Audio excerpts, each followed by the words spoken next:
Assalamualaikum warahmatullahi wabarakatuh. Perkenalkan, nama saya Aisyah Zafira dengan NIM 221010220036 dari kelas A Farmasi Universitas Ubudiyah Indonesia. Sekarang saya akan menjelaskan secara singkat tentang replikasi DNA dan sintesis protein. Berikut penjelasannya.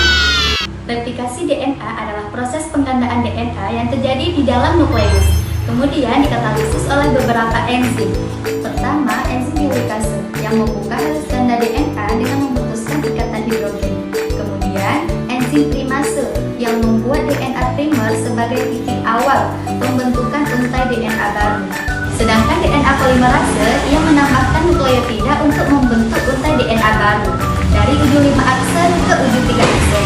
Pada untai leading strain, DNA dibuat secara terus-menerus, sementara pada lagging strain, DNA dibuat dalam potongan-potongan kecil yang disebut dengan fragmen Okazaki. Setelah itu, enzim exonuklease menghapus RNA primer dan DNA polimerase mengisi celah dengan nukleotida. Enzim ligase kemudian menyambungkan fragmen DNA untuk membentuk untai DNA yang utuh. Proses ini menghasilkan 2 DNA double helix baru dari 1 DNA double helix asli. Model replikasi DNA yang sesuai dengan proses ini adalah model semi-konservatif, di mana setiap helix DNA baru terdiri dari 1 untai lama dan 1 untai baru. Setelah proses replikasi selesai dan sel membelah, DNA baru yang terbentuk dapat digunakan sebagai template untuk sintesis protein. Nah, selanjutnya sekarang kita akan membahas tentang sintesis protein. Sintesis protein terdiri dari 2 tahap utama, yang pertama transkripsi dan yang kedua translasi.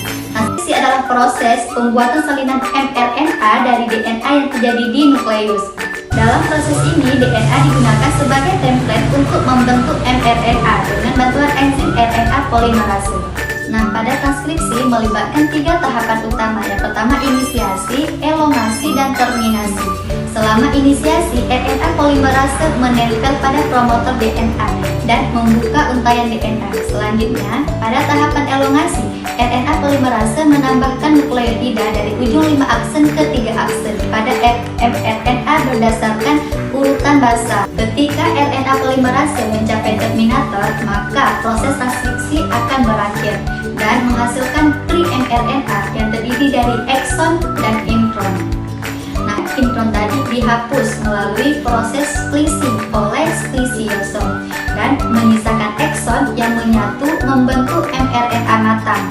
mRNA yang matang akan keluar dari nukleus melalui pori-pori menuju sitoplasma untuk memulai proses translasi. Nah, sekarang proses translasi. Translasi adalah proses penerjemahan mRNA menjadi protein yang terjadi di dalam sitoplasma.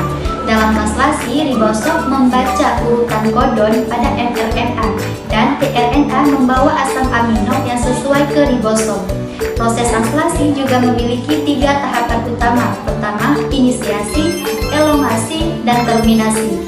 Inisiasi dimulai dengan terikatnya subunit ribosom kecil pada kodon start mRNA, biasanya AUG, yang diikuti oleh pengikatan tRNA dengan antikodon yang sesuai dan membawa asam amino metionin. Nah, kemudian subunit ribosom besar terikat untuk membentuk kompleks translasi. Selama elongasi, tRNA membawa asam amino ke ribosom sesuai dengan kodon pada mRNA dan membentuk ikatan peptida antar asam amino. Nah, proses ini berlanjut hingga ribosom mencapai kodon stop yang menyebabkan terminasi dan pelepasan polipeptida. Polipeptida yang dihasilkan kemudian berfungsi sebagai protein dalam tubuh, termasuk enzim, hormon, dan protein struktural lainnya. Proses sintesis protein memastikan bahwa informasi genetik dari DNA diterjemahkan dengan akurat dan efisien menjadi protein yang dibutuhkan oleh tubuh kita. Nah, sekian materi dari saya. Semoga bermanfaat. Lebih dan kurang saya mohon maaf. Assalamualaikum warahmatullahi wabarakatuh.